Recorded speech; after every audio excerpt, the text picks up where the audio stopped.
안녕하십니까. 망금농원입니다. 이제 꽃피는 춘삼월이라 이제 뭐 농부님들은 자도 일하는 것도 깨도 일하는 것도 있을 것 같고 조금 늦은 감이 있지만 오늘은 저번에도 이온농약사 한번 미팅을 쭉 찍었지만 2차로 한번 찍도록 하겠습니다. 지금 모든 나무에 관해서 찍을 건데 참고 자료를 하시고요. 더불어 오늘은 제가 미리 농약사님한테 제품 좀 설명 좀 해드리도록 하겠습니다. 왜냐면 저한테 제품 설명을 해드리려고 문의가 많이 와서 저는 솔직히 답할 수가 없어가지고 생각을 어떻게 하시려는가 모르겠지만 차라리 사장님한테 이런 제품 어떻게 쓰는 게 정보를 아주 공개적으로 하는 게 좋지 않을까. 단 저는 아무런 해가 없습니다. 여기 스폰 받는 것도 아니고 전화하시면 농약사님이 10원을 깎아주든 만원 깎아주든 농약사 사장님 마음이고. 자, 지금부터, 안녕하십니까, 사장님. 네, 안녕하세요. 안녕하세요. 이제 나무가 네. 수면을, 긴 잠을 자고, 이제 잠에서 깨는 시기잖아요. 네.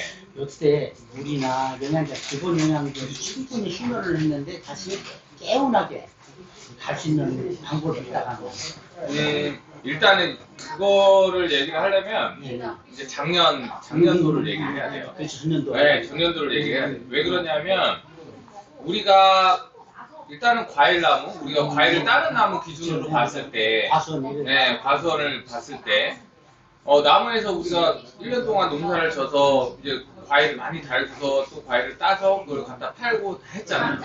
그러고 나서 수확후 관리가 어떻게 되느냐가 제일 중요하거든요. 그렇지. 열매를 따고 난 다음이 이제 그 다음에는 열매로 양분을 안 보내줘도 되니까 그 남은 기간 동안에 저장 양분을 그러니까 그때부터 양분 저장을 해야 되거든. 그 잉여 저장 양분으로 올해 개화까지 가는 거예요. 네, 그래서 작년이 어땠는지를 한번 생각을 해보면 대부분의 농가분들이 워낙에 이제 지금 지식도 많으시고 노하우도 있으시고 해서 잘 하셨겠지만 일부 농가들은 작년에 수확이 끝나고 나서 첫 번째 병해충 관리. 그러니까 이파리가 조기 낙엽된 농가들이 있었어요. 많아요. 그래서 많죠. 많죠. 왜냐면 신경을 못 쓰지. 이게 신경을 못 쓰는 게 아니라 그냥 무시해버리고 넘어가더라고요. 다음은 그냥 잘 되겠지라는 생각 때문에. 그렇죠. 이제 저 같아도 그렇게 생각할 수도 있어요. 왜냐하면 과일 잘 땄고 나무 이렇게 자세히 들여다볼 일이 없잖아요. 그렇죠. 과일을 안 따기 때문에 멀리서 보면 나무 괜찮은 것 같고 그렇죠. 그러다 보니까 9월, 10월 달에 조기 낙엽된 과원 그런 과원들은 저장 양분이 부족할 수밖에 없겠죠. 그렇죠. 동화작용을. 네, 동화작용을 끝까지 못했으니까 일단 그게 첫 번째. 그리고 두 번째는 재작년에 비해서 작년은 좀 괜찮았는데 우리나라가 지금 이제 후기에 6월, 7월 넘어가서 8월 달부터 또 비가 많이 와요. 그렇죠. 그때 이제 과습으로 인해서 나무 자체가 약해져 있는 상황. 세근이 많이 이제 스트레스 받아요. 그렇죠. 이제 세근은 이제 뿌리가 썩는 거죠. 과습으로 인해서. 토양 내 용존 산소량이 줄어들게 되면서 과습으로 배수 불량에 의해서 죽으면 살아있을지 모르지만 세근이 역할을 못했다는 거죠. 일꾼이 힘이 없어 죽었다는 얘기. 그렇죠. 그것은 두 번째 이유고, 그 두 번째 이유도 저장 양분 부족. 결과적으로 그렇게 볼 수 있고, 후기에 나오는 순나방이나 유리나방, 그리고 가을에 나오는 깍지벌레 방제, 이 부분도 소홀히 했다면 나무의 수세가 약해질 수밖에 없고요. 그래서 예를 들어서 지금 저는 이제 장사가 시작이 돼서 여러분들이 오시는데 나무에 이렇게 곰팡이 핀 거 있잖아요. 나무에 이렇게 곰팡이 핀 거 저렇게 떡처럼 붙어 있는 것들 그런 거 많이 가지고 오세요.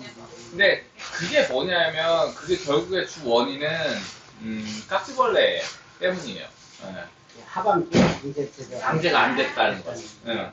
그리고 작년 같은 경우 하반기에 11월 달까지 온도가 거의 30도까지 올라가면서 나무 자체가 조기 낙엽됐고 그런 강한 자외선을 받다 보면 나무 자체의 이 피부, 목질부가 또 상하게 돼 있어요. 너무 열을 많이 받아요. 그래서 그런 경우도 있고. 그래서 그런 경우도 이제 나무가 저장량분이 부족할 수밖에 없다. 왜냐하면 시대가 많이 떨어졌기 때문에. 그런 부분을 말씀을 드리고 싶고, 이제 어쨌든 작년에 이래 됐든 저래 됐든 올해 해야 되잖아요. 그렇죠. 예. 정상적으로 나무가 양분을 충분히 저장을 해서 힘이 있다면 눈도 강하게 튀어나올 거고, 그리고 나중에 대화할 때 보면 꽃도 충실하게 펴서 이제 저온장애나 이런 거에 견디는 힘도 있어요. 근데 그러지 못한 경우가 있다면 우리가 인위적으로 좀 만들어줘야 돼요. 아, 이렇게 졌는데 감사비로 내지, 병익주 예상을 못했을 때는 지금 전에 준 거보다는 못하겠지만 그래도 최소한의 예상치를 최소한의 우리가 적극적으로 대처를 해야죠. 그렇죠. 최소한의 영양 공급을 해줘야죠. 그래서 이걸 어떻게 표현하자면 저장양분의 효율을 극대화시켜야 된다 우리가. 그렇죠. 효율을 극대화시키고 꽃눈의 농도를 최대한 높여놔야 돼요. 그렇죠. 꽃눈의 농도를 최대한 높여놔야 꽃도 충실하게 피고 그리고 냉해에 대한 저항력이 생기기 때문에 그 부분을 한번 좀 체크를 해봐야 되고 그 부분을 할 수 있는 거는 우리가 지금 할 수 있는 건 목면십이에요. 그렇죠. 시기적으로 목면시비가 조금 늦은 지역도 2번 정도를 할 수 있는 지역도 있고 어느 지역은 잘하면 3번까지 가능한 지역도 있을지도 모르겠네요. 그죠? 이제 올해 또 희한하게 봄에 늦게 추웠어요. 이쪽 지역은 그랬거든요. 늦게 추우니까 농사일이 늦게 시작했어요. 그래서 목면시비는 한 3차례 정도 해주는 게 가장 좋아요. 근데 이제 여기 온도가 조금 올라가고 이제 활동하기 시작하고 하니까 지금 이제 일 좀 해봐야지 하는데 시기적으로는 목면시비를 3번 하기에는 살짝 힘들다고 보고 한 2번 정도, 안전하게. 네, 2번 정도. 2번 정도 하는데 일단 첫 번째는 아까 말씀드린 것처럼 가을철에 발생했던 월동병해충 방제, 월동병해충 방제를 하면서 같이 거기에다 플러스 알파로 목면시비 할 수 있는 양분을 보충해주자. 이렇게 하면서 2가지를 섞어서 같이. 그렇죠. 그 방법이 가장 이제 효율이 좋죠. 효율적이죠. 첫 번째는 그렇게 하고 두 번째는 만약에 전에 못했던 충 내지 균 그걸 못했을 때 첫 번째 목면시비 할 때 충이랑 균까지 같이 잡자. 영양제와 같이 해서 네. 물론 붕사는 반드시 들어가야 되겠지만 그거 해서 하고 2차 할 때는 2차 할 때는 이 아까 말씀드린 것처럼 꽃눈의 농도를 최대한 높이자. 그렇죠. 힘있게 쫙 힘있게 쫙 그냥 꽃이 살짝 만개할 수 있게 꽃눈의 농도를 최대한 높이자. 그래서 그거에 대한 자료들이 많이 나와 있거든요. 이제 냉해 예방, 개화촉진, 화분이 오래 갈 수 있게 그 꽃의 수명을 연장시켜주는 그런 류의 제품도 하나 없을까. 그래서 직접적으로 말씀을 드리면 첫 번째 목면시비 할 시기는 지금이에요. 네, 지금부터 늦어도 3월 중순까지 일반적인 나무일 경우. 여기 이쪽 지역을 기준으로 해서 충청도 지역. 충청도 기준으로 해서 대부분의 나무들이 매실은 지금 거의 며칠이면 틀 거고 복숭아나 뭐 이런 것들은 4월 초순 정도에 트지 않을까 생각이 들거든요. 그러면 3월 중순까지는 1차 목면시비를 해야 된다. 그래서 1차 목면시비 할 때는 월동병해충, 특히 월동했던 깍지벌레, 붕해 이런 거 방지할 수 있는 농약에 그리고 종합살균제. 그러면 이제 말로 하는 것보다는 네. 이제 농약사니까 네. 사장님이 갖고 싶는 제품을 한번 갖고 와서 이렇게 치는 걸 하면 같이 이런 거 치는 것도 이렇게 해주는 게 어떤가 싶은데. 그러면 사장님은 그 신했지만 내가 잘다 그랬잖아요. 이게 제가 왜 그러냐면 조금씩 미묘하게 달라요. 작물마다. 그리고 뭐 이게 장과류냐, 인과류냐, 핵과류냐에 따라서 조금씩 달라지기 때문에. 근데 아직까지 목면시비니까.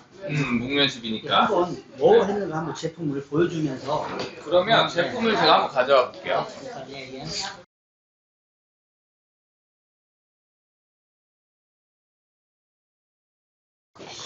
자, 그럼 이제 첫 번째 녹면 시비 할 때 필요한 게 일단은 아까 병해충망제 같이 한다고 했잖아요. 요거는 농약이기 때문에 어딜 가나 구할 수 있거든요. 살충제, 살충제 살균제인데 그거는 제가 상품명을 말씀을 드릴게요. 보통 일반적으로 쓰는 게 다이세넴, 그리고 톱시넴 다코닐, 요게 이제 살균제예요. 살균제인데 요거를 어떻게 구분을 하느냐, 우리가 핵과류라고 하면 가장 문제가 되는 게 회성병, pit무늬병, 곰팡이병이에요. 네, 곰팡이병인데 요 곰팡이병을 그래도 곰팡이병에 대해서 효과가 좋은 거, 특히 오갈병도 같이 되면 핵과류는 다코닐을 추천을 드려요. 그리고 보통 사과나 배, 이런 거 인과류 같은 경우는 다이센을 추천을 드려요. 다이센 다 예방약이죠 이게? 다 보호제죠. 지금 말씀드린 건 다 예방약이에요. 보호제. 네.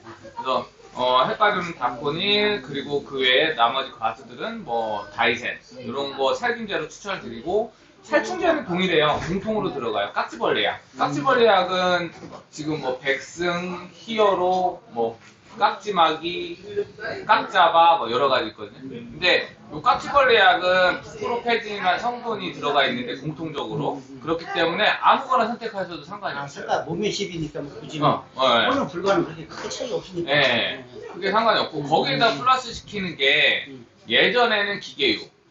예전으로 얘기하면 기계유죠. 옛날에 기계유 좀 많이 썼어요. 근데 지금은 트렌드가 유행이 뭐냐면 기계유제를 안 써요. 네, 맞아요. 나무에 스트레스를 너무 많이 주기 때문에 세력이 떨어지더라고요. 세력이 떨어져요. 그리고 개화도 좀 불량해질 수 있고, 그래서 기계유를 안 쓰고 파라핀유를 쓰는데, 파라핀 쉽게 얘기하면 초라는 개념이라고 해야 되겠죠. 그렇죠. 이제 파라핀 오일을 쓰는데, 파라핀 오일 중에서도 저는 가장 그냥 선호하게 쓰는 게 아비온을 많이 써요. 그렇죠. 아비온은 내가 써봐서 좋아. 그래서 우리가 기본적으로 목면십이기 때문에 아비온의 코팅 능력, 그리고 접착 능력, 그리고 기계유 같은 그런 약효에 대한 상승 효과까지 낼 수 있기 때문에 아비온을 넣고 거기다가 살충살균제를 넣는다. 목면십이 할 때 1차 목면십이 말씀드리는 거예요. 그리고 거기에다가 이제 꼭 넣어야 될 게 붕산. 붕산이 이게 반드시 필요한데 이게 또 미량 요소잖아요. 네. 그런데 넣었을 때 양을 네. 많이 타는 것보다는 대략 20단말 500cc 기준이었는데 20단말에 500g 넣으시면 이거 하나 넣는 네. 거야.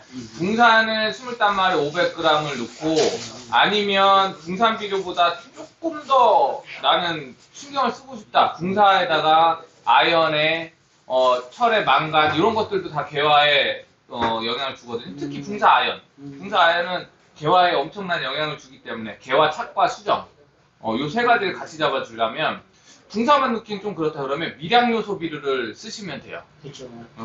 복합적으로 그렇죠. 어디서 나온 거죠? 그게 좀 이게 미량요소 비료는 각 회사마다 다 나오고 원래는 우리가 지금 이제 뛰어넘었지만 원래 밭장만 얘기를 해야 되는데 지금 이거 찍고 있는 시점에서 밭장만 하기엔 늦었기 때문에 늦었어요, 원래 밭장만을 이른 봄에 할 때 거기에 미량요소를 표층 시비를 해주는 게 좋거든요. 근데 우리는 지금 급하잖아. 목면 시비를 해야 되잖아. 그래서 미량요소가 복합적으로 들어가 있는, 특히 붕사 아연이 포함되어 있는 미량요소를 구매를 하셔서 넣으시면 돼요. 그래서 대표적으로 붕산, 아니면 미량요소 다 같이 들어있는 거. 요거 넣으셔야 되고요. 여기다가 따라 이제 농약만 하고 이런 거 치는 것보다는 영양제 같이 해서 좀 훨씬 더 이렇게 실가 끝에 좀 밀어 좀 쏠아듯이 그렇죠. 활력되는 게 있잖아요. 여기 좀 다 품종인데 뭐 내놨는데 하나하나 들어서 이게 어떤 역할을 하는 걸 한번 좀 설명 좀 부탁할게요. 보시면 우리 가장 이제 우리나라에서 대표적인 아카디안 29, 요게 이제 해조 추출물이거든요. 요 해조 추출물도 회사마다 다 여러 가지가 있어요. 뭘 쓰셔도 상관은 없어요. 요거는 피프티, 요것도 해조 추출물이죠. 요런 해조 추출물을 같이 넣으시는 게 좋아요.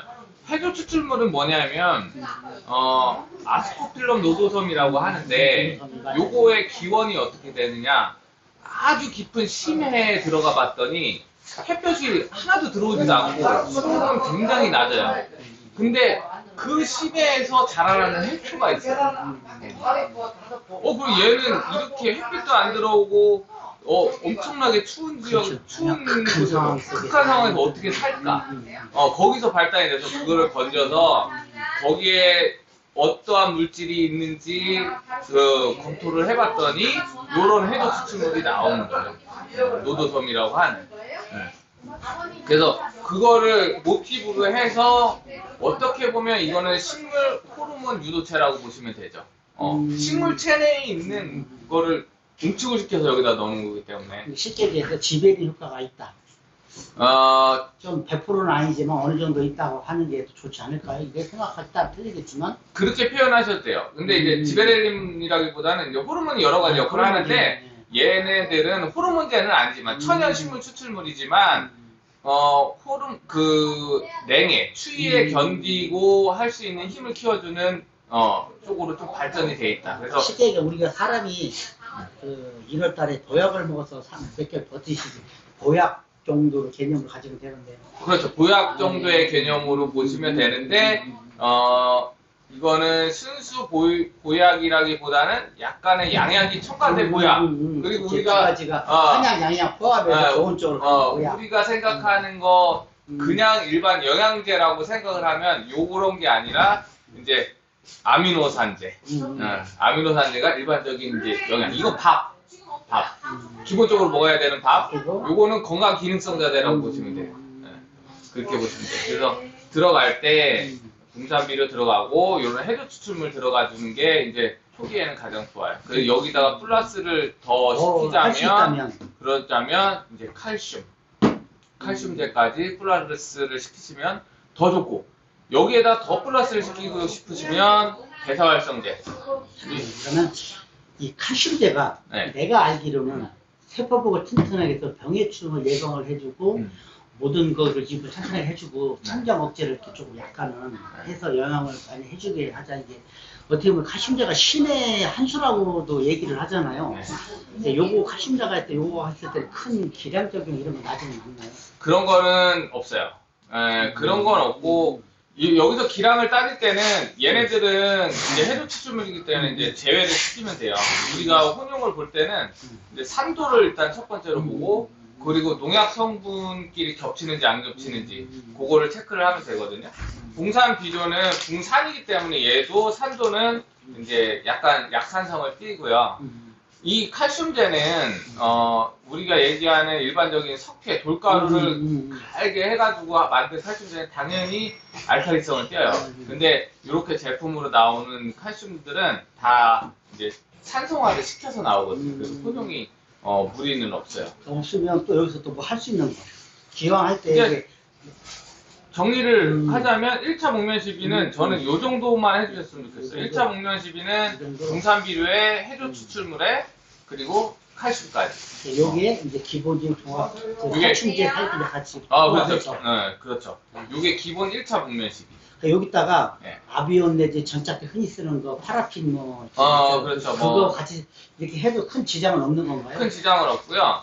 그리고 목면십이기 때문에 아비온이나 아까 전착제 이런 거 같이 들어가주면 좋아요. 부착을 시키면 더 좋죠. 근데 이게 쳤을 때 대상시기에는 좀 따뜻할 때 치는 게 좀 낫지 않을까라는 생각을 합니다. 따뜻할 때 쳐야 되는데 이제 날씨가 그건 날씨가 도와줘야 되는 거고. 날씨를 기다리다 보면 또 늦어요. 이게 그날에 또 따뜻한 시간을 맞춰서 치는 게 좋다라고 생각을 할 수밖에 없잖아요. 그럼요. 그날에 해서 따뜻한 시기에, 뭐 한낮 시기에 또 상관없이. 지금은 동절기니까 새벽에는 굉장히 춥죠. 안 되죠. 그래서 이제 어느 정도 오후쯤에 치는 게 가장 좋을 거예요. 흡수율도 그렇고. 이건 이파리를 통해서 흡수되는 게 아니에요. 그렇죠. 이런 목질부나 이 표피를 통해서 농도 차이에서 흡수가 돼야 되는 거기 때문에 부착도 좋아야 되고 온도도 어느 정도는 따라줘야 돼요. 그러면 이 사람들이 우리 회원 모든 유튜브 보시는 분들이 해석 배수를 얼마씩 해야 되는 거가 이게 궁금하잖아요. 네? 해석 배수 1000배인지 500배인지 뭐 이거 농약이라고 반드시 1000배지만 이거는 농약도 800배까지 괜찮지 않아요? 목면시비는?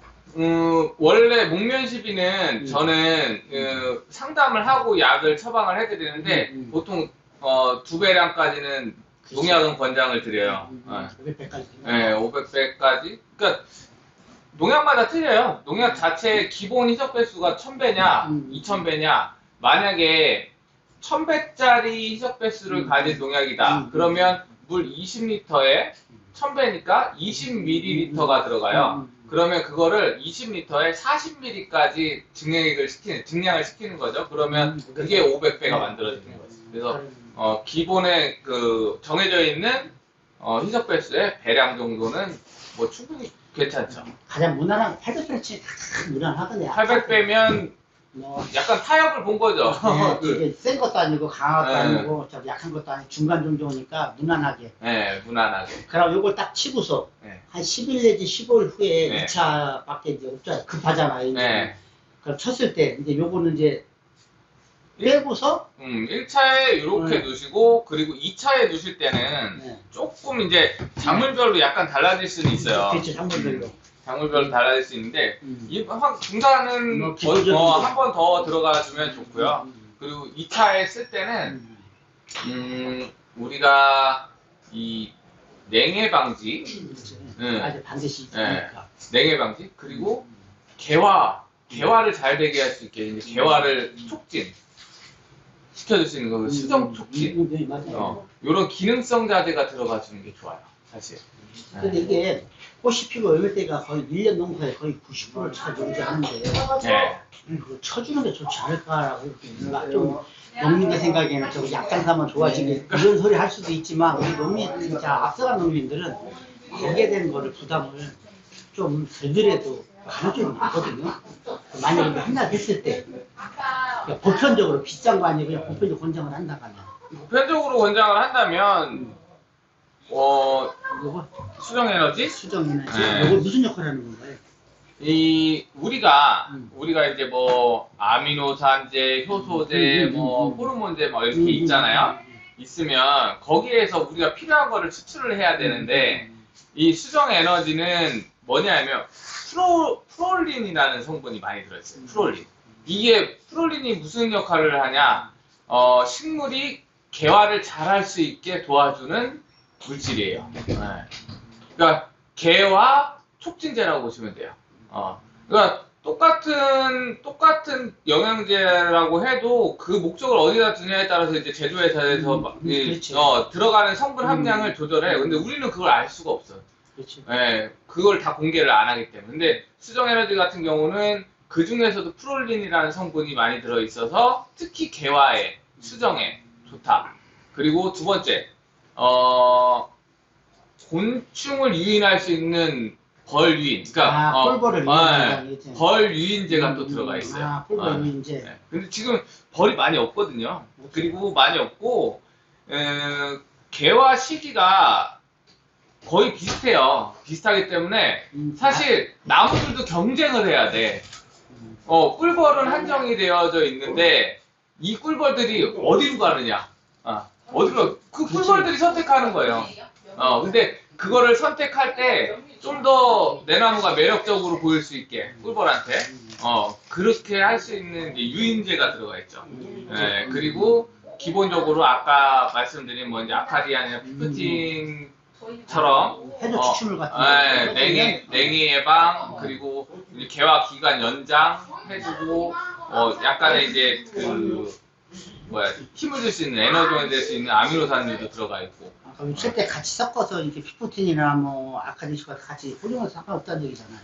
혼용해도 상관은 없는데 여기에도 아카디안이나 피프틴처럼 할 수 있는 기능이 플러스가 돼 있기 때문에 굳이 할 필요는 없고 대신에 여기에다가 저 같으면 조금 더 내가 투자를 한다고 하면 여기에다 이제 효소제를 섞죠. 효소제가 어느 정도 효소제가? 효소제는 보통 우리가 대사활성제라고도 부르고 아니면 뭐 효소제라고도 부르는데 얘가 하는 역할은 뭐냐면 이런 물질이 들어갔을 때 이거를 우리가 소화시켜서 우리가 쓸 수 있는 에너지로 만들어야 되는데 그 과정을 빠르게 해주는 거예요. 이동 통로를 넓게 빨리 활성화를 만들어. 네, 활성화시켜주는 거예요.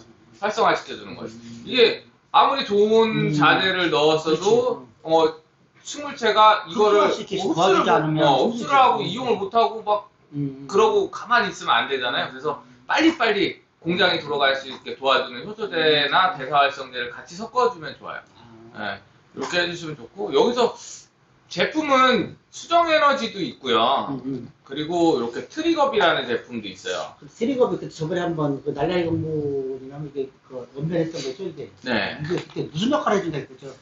요거는 원래 기본적으로 요거는 원래 처음에는 비대제로 개발이 됐던 제품이에요. 얘는 아까 프롤린이라는 성분이 많다고 했잖아요. 얘는 사이토킨이라는 성분이 많이 들어있어요. 스트레스 해소시키는. 스트레스 해소 그리고 색식생장 유도 그런 쪽으로 되어 있는데 원래는 이게 비대제로 개발이 됐다가 비대제 세포 분열제로 또 쓰이는데 대신에 낙과가 심한 작물이나 냉해 피해가 심한 작물에는 냉해 경감, 낙과 방지 효과까지 있어요. 그래서 네. 그냥 일석오조네 일석오조. 그렇죠. 그 트리거비는 굉장히 강력한 호르몬 유도체라고 보시면 되고 수정 에너지도 물론 좋은 약이지만 굳이 따지자면 내 나무가 만약에 낙과나 수정 불량, 냉해에 약하다. 그러면 트리거비를 조금 더 추천을 저는 드리고 싶어. 사실 같이 섞어도 혼용해도 큰 문제 되지는 않는. 두 개는 혼용하면 안 되죠. 안 돼. 그럼 따로 해야 된다. 네, 그래서 처리 시기가 어떻게 가냐 하면 만약에 두 가지를 다 쓰고 싶다라고 하시면 수정 에너지는 개화 직전, 개화 1일 전. 우리가 나무가 언제 개화하는지 내 밭이어도 언제 개화하는지 모르잖아요. 그걸 어떻게 알 수 있냐면 과수원을 전체를 쫙 봐요. 그 중에서 제일 빠른 나무가 있어 꼭. 반드시 있어. 다 똑같아도 유독 빠른 놈이 있어요.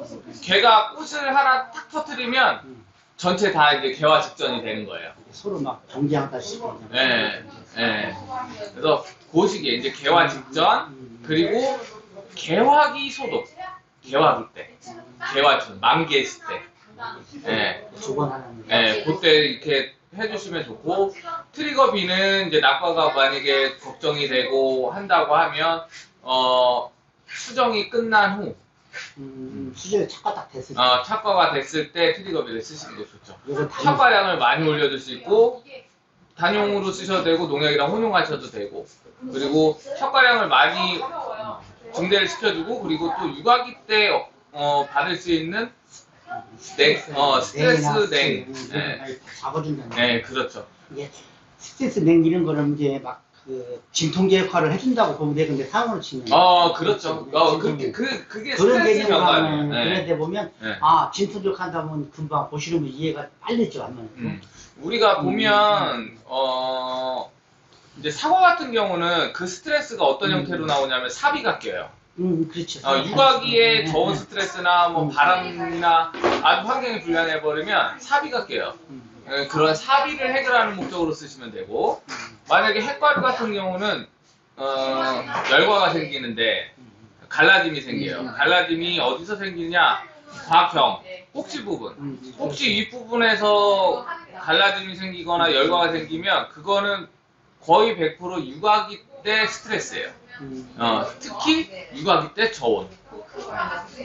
그렇게 보시면 돼요. 그래서 그런 부분을 해소를 시켜준다라고 보시면 돼요.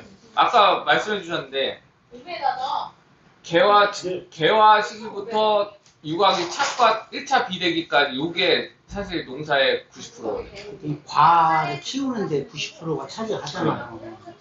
조생이 됐든 중생이 됐든 난생이 됐든 결정을 하잖아요. 보통 실질적으로 이제 교수님들이 연구를 해보면 작물마다 다 다르긴 하지만 대부분의 과일들은 1년에 만약에 10번의 세포 분열을 한다라고 치면 요 개화기 때 이미 7, 8번이 끝나버려요.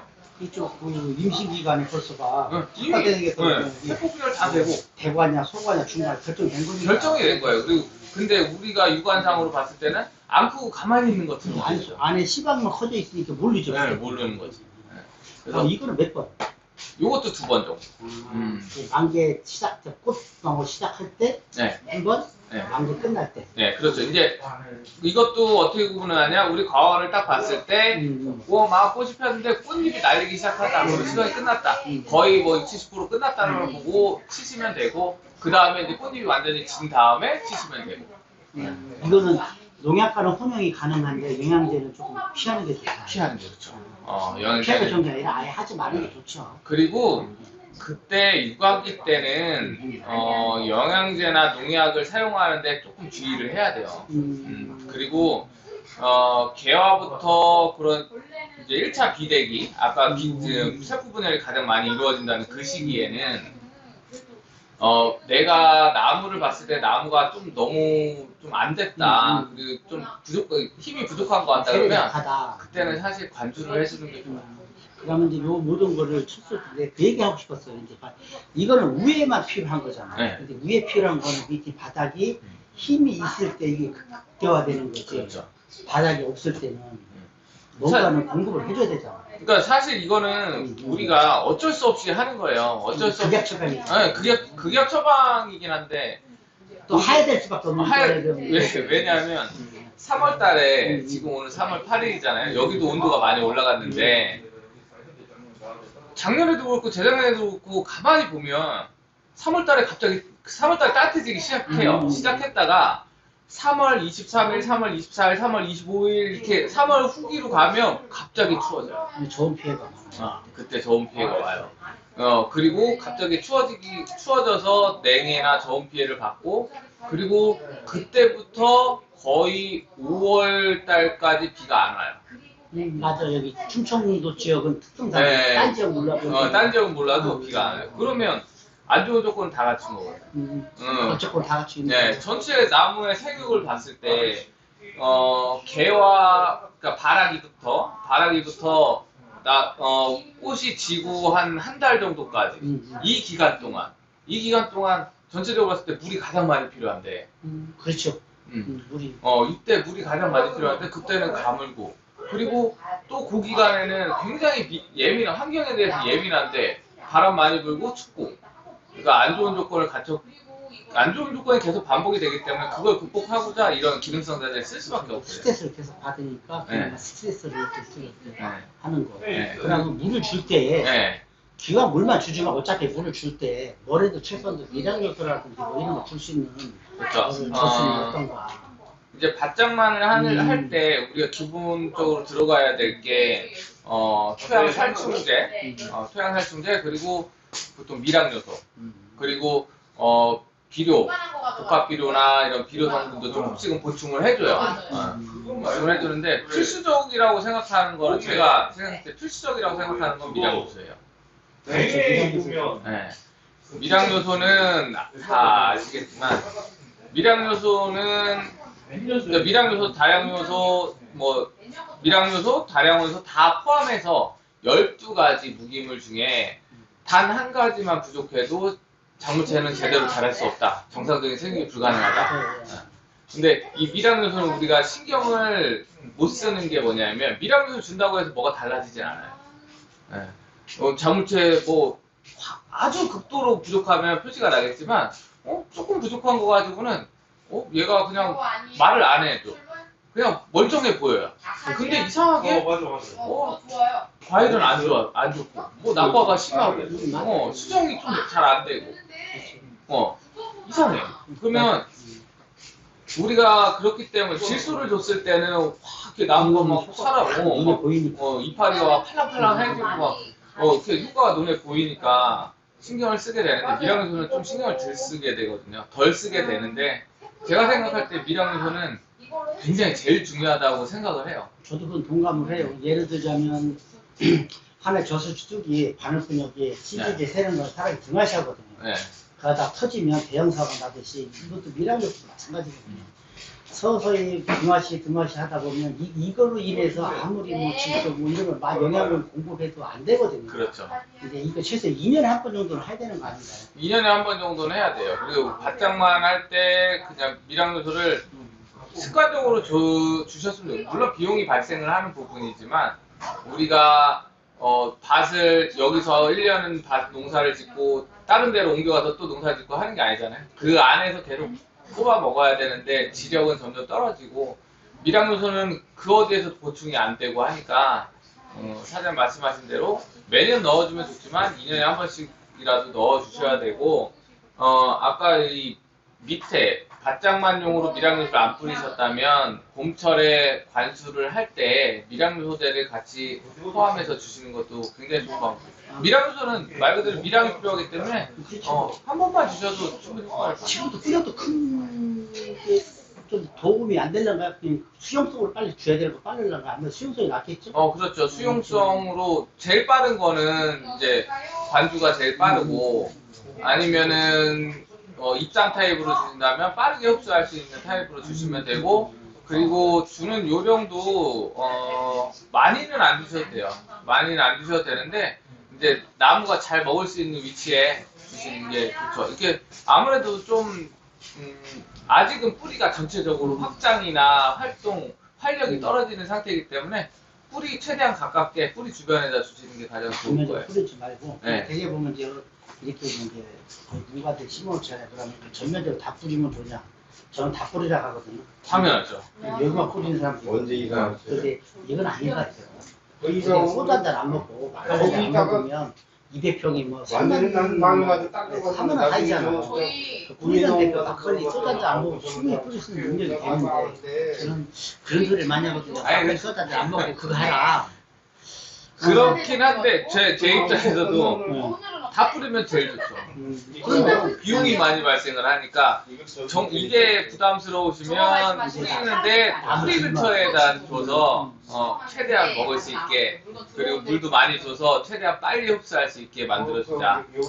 근데 또 이렇게 뿌리가 이제 지금 제가 하우스 걸 찍어보니까 지금 지원이 18도, 20도 되더라고요. 여기 노지 걸 찍어보니까 10도, 20도 돼요. 네. 뿌리가 활동을 하지 않는다고 이제 약간의 미비한 좀 되니까. 이것도 작물마다 다른데 우리가 이제 보통 이거를 어디서 찾냐면 하우스 작물은 온도에 수정재배이기 때문에 온도에 민감하잖아요. 열도 가둬야 되고 그래서 그럴 때 지켜보면 지온이 12도 이상은 올라가줘야 뿌리가 이제 활동을 하기 시작을 해요. 지금에도 좀 이렇게 전년도에 이렇게 감사기를 안 줬던지 뭐 춤을 이런 거 안 했는데 지금에도 빨리 그 속성으로 나를 수세해보고 싶으면 영양제가 있다는 얘기잖아요. 키우기동이랑 지금 아, 그럼요. 일단 물을 잘 줄 수 있다는 조건에서 시스템 하에서 물을 많이 주세요. 물을 많이 주시면 지온도 올라요. 이게 기화열이라는 게 있어요. 물이 기화하면서 물이 수중 기화되면서 열을 방출하기 때문에 지온이 잘 오르고 그리고 물을 줬을 때 이점은 또 이 물기를 만들어주잖아요. 물을 줬을 때 이 물길 자체가 공극이에요. 비어 있는 자리이기 때문에 그 비어 있는 자리는 우리 산소로 채울 수가 있고 공기가 들어가서 그렇죠. 그럼 뿌리는 산소를 따라서 또 이동을 해서 뿌리는 더 깊게 들어갈 수 있고 그리고 여기에서 이제 봄철에 뿌리의 확장이 가장 많은 시기이기 때문에 뿌리 확장에 도움을 줄 수 있는 이제 아미노산유나 뿌리 밝은제 계통을 써주시는 게 좋고요. 세균을 빨리 파괴시켜서 빨리 꽃이 피울 때 힘을 막 유도시켜주는 게 좋을 것 같아요. 그렇죠. 우리가 개화를 저번 강의 시간에 제가 인산에 대해서 말씀을 드렸는데 우리가 개화를 하려면 그러면 생식생장 전환을 시켜서 인산의 흡수가 잘 돼야 돼요. 그렇죠. 근데 아까 말씀드린 것처럼 붕소도 개화에 되게 중요하다고 말씀드렸죠. 붕소 아연. 붕소도 그렇고 인산도 그렇고 그리고 칼슘도 그렇고 이 세 가지 성분 다 저온에서는 흡수가 잘 안 되고 건조한 상황에서는 물이 별로 없는 상황에서 흡수가 안 돼요.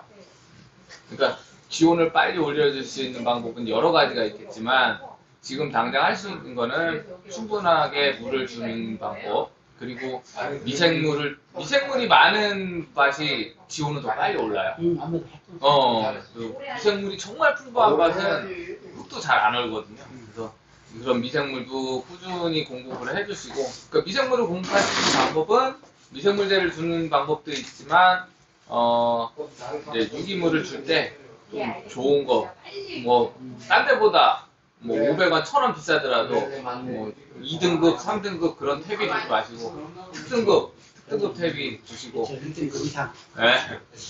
지켜야지. 그렇게 해서 빨리 개화를 일으키고 이제 그러면 꽃이 피고 난 다음에 이제 그때도 이제 가장 영양제가 그때 탔을 때 피로를 안정적으로 줘야 되는데 그때는 이제 개화가 끝나고 이제 착화가 됐었어요. 참 도움을 줄 수 있는 또 시간 한 번을 가져보지 못한가 싶어요. 아 오늘 저도 이제 네. 농번기가 돼서 사실 좀 많이 바빠졌거든요. 많이 바빠졌는데 이제 대표님이 말씀하셔가지고 준비를 못했어요. 준비를 못해서 너무 두서없이 말씀드린 것 이제 같아요. 궁금한 거는 네. 전화번호를 하시고 제가 또 이제 한 가지 이건 제가 뭐 이게 제야구 여기 사장님 되게 사장님 제야구 책자가 참 여기 홍보는 아니다. 좋은 거 좋다고 얘기 보면 참 잘 나와 있어요. 이거를 제가 끝편에 이거 찍어가지고 보내드릴 테니까 제이라고 해서 이게 한 겁니다. 이게 뭐 판매가 되는 건지 아니면 뭐 각 농약사에서 어떻게 하는 건지는 모르겠지만 한번 보시면 기초 자료는 많이 된 거 있는 것 같더라고요. 제가 이렇게 보면 뭐 이렇게 좀 다시 제가 찍어서 하나하나 보여드릴 테지만 이렇게 뭐가 필요한 거는 뭐가 필요하다. 뭐 아연은 뭐에 필요하고 뭐 자세하게 나와 있으니까 이거는 뭐 참고 자료로 쓰시면 아니 좋을 것 같습니다. 마그네슘 뭐 이런 거 상당히 좋고요. 기타 뭐 자세한 거 제가 이 농약사를 좀 딴 데 농약을 거래를 여기가 왜 거래를 하게 됐냐면 제 개인적 생각입니다. 여기는 체계적으로 제가 4년 전, 5년 전 저건 한 6년, 5, 6년 됐나요? 네, 6년 예, 6년 전 그 농약 쓴 게 지금 다 컴퓨터에 남아 있어서 그 쓰면 안 되는 것까지 그때그때 알려줘서 작별을 해주니까 이 농약에 자주셔서 그 뭐죠 혼용표라든지 아니면 농약을 쳤는데 두 번 세 번 안 치게 자꾸 유도를 해줘서 그게 좋다는 얘기죠. 그러니까 저번에 쳤는데 또 쳤다 그러면 약효가 떨어진다는 얘기죠. 그런데 여기 오면 저번에 쳤습니다 이거 치시라고 유도를 해주거든요. 그래서 저는 여기를 항상 해고 어느 누구 봐도 그거는 자료가 다 돼 있더라고요. 저만 그런 게 아니고 그래서 돼 있고 뭐 궁금한 거 있으면 제가 전화번호를 띄워 놓겠습니다.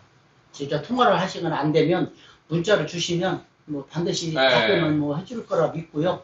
뭐 농약은 뭐 굳이 여기서 안 해도 되지만 많은 거 있으면 기왕이면 여기서 구매하는 게 좋지 않을까. 홍보대사는 아닙니다. 그렇지만 좋지 않을까라고 하고요. 오늘 제가 중요한 부분만 미인산 뭐 이런 거만 찍어서 마지막 장에 찍어서 해서 한번 올리도록 하겠습니다. 장시간 해주셔서 감사합니다. 예. 아유, 감사합니다. 고생하셨습니다. 예, 이것으로 마치겠고요. 한 가지 제가 사과드릴 게 있습니다. 저희들이 이제 택배 물량이 이제 유튜브 많이 하시는데 제때 공급할 때가 좀 많이 있습니다. 왜냐하면 혼자다 보니까 까먹을 때가 있고요. 내년도에는 바로바로 기억을 하셔가지고 체크해가지고 바로바로 불편하게 최선을 다하겠습니다. 감사합니다. 앞으로도 올해 농사에 대박 나시고 내년에 더욱더 힘있는 농사 짓기를 바랍니다. 감사합니다.